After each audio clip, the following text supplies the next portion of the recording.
বিশ্বনবী বলছেন, উমার, মা সালাকা শাইতানু সালিকান ফাজ্জান ইল্লা সালাকা ফাজ্জান গায়রা ফাজ্জিক।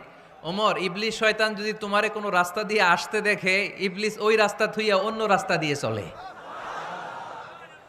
আমাদের দেশে আমাদের ছেলেমেয়েরা যখন খেতে চায় না, আমরা বলি আম্মু তাড়াতাড়ি খাও, ভাল্লুক আসবে, বাঘ আসবে, বিড়াল আসবে, বলি না?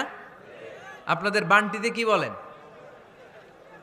আপনার ছোট্ট মেয়েটা রাতের খাবার খেতে চায় না, খাবার নিয়ে পিছে পিছে দৌড়াইতেছেন, মা খাও, কি আসবে বলেন? বিলাই। আর কি বলেন?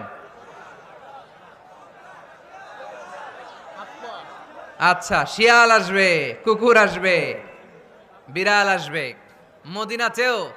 মদিনাতেও মদিনার মায়েরা বাচ্চাদেরকে রাতে খাওয়াতে পারতো না, তখন বাচ্চাদেরকে বলতো, মা তাড়াতাড়ি খাও, হা হুয়া ইয়াতি ওমর, ওই যে ওমর আসতেছে, ওমর।